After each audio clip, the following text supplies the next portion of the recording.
महत्वाची बातमी, आरबीआयचे न्यू इंडिया कोऑपरेटिव्ह बँकेवर निर्बंध लादण्यात आले। बँकेच्या बहुतांश व्यवहारांवर निर्बंध घातल्यानं गोंधळ उडालाय। अंधेरीतील विजयनगरच्या शाखेसमोर लोकांची झुंबड पडली आहे, तर बँकेतून पैसे काढण्यासाठी लोकांनी गर्दी केलेली आहे। अधिक अपडेट आपण घेणार आहोत आमचे प्रतिनिधी रवी खरात यांच्याकडून। रवी, काय अधिक अपडेट आहेत? प्रणिता, अगदी बरोबर, आरबीआयने न्यू इंडिया कोऑपरेटिव्ह बँकेवरती निर्बंध घातलेले आहे। सध्या मी न्यू इंडिया कोऑपरेटिव्ह बँकेच्या विजयनगर या ब्रँचजवळ आहोत।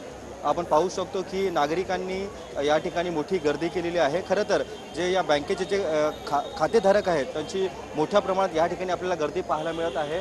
हे जे खातेधारक आहेत ते मोठ्या प्रमाणात या ठिकाणी आपले पैसे काढण्यासाठी या ठिकाणी लाईन लावून थांबलेले आहेत व आत्तापर्यंत बँकेचे जे कर्मचारी आहेत त्यांच्याशी त्यांचा संवाद देखील झालेला नाही आहे। मात्र परंतु काही वेळापूर्वी बँकेचे जे मॅनेजर होते त्यांनी असं देखील म्हटलं आहे की फक्त जे तुमचे लॉकर्समधील जे ज्वेलरी वगैरे असे काही डॉक्युमेंट असतील तेच तुम्हाला मिळतील, कारण की आरबीआयने या व्यवहारावरती काही निर्बंध लावले आहेत। त्यामुळे 90 दिवसांपर्यंत त्यांचे जे ठेवी रक्कम आहे ती काढता येणार नाही। त्यामुळे या ठिकाणी नागरिक अर्थात बँकेचे जे खातेधारक आहे त्यांच्यामध्ये संभ्रम निर्माण झालेला आहे। या ठिकाणी पोलीस देखील मोठ्या प्रमाणात आलेले आहेत। जे खातेधारक आहे ते संभ्रमात गेलेले आहेत व ते या ठिकाणी प्रचंड गोंधळ करताना देखील पाहायला मिळत आहे। खरं तर अचानक निर्बंध का आणलेत असे या खातेधारकाचं सध्या म्हणणं आहे।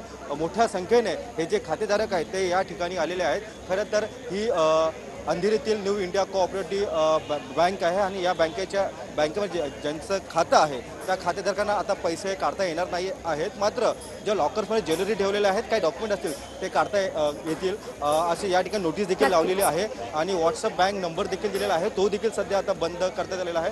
पूर्ण आपण यांचं एटीएम आहे, एटीएमच्या ठिकाणी देखील पाहू शकतो की पैसे काढता येत नाही आहे। मेंटेनन्सच्या अभावी ह्या ठिकाणी पूर्ण सर्व्हर डाऊन झालेलं आहे व आरबीआयने जे निर्बंध लावलेले आहे त्यामुळे सध्या या ठिकाणी आपण पाहतोय त्यामुळे नागरिकांमध्ये गोंधळ उडालाय।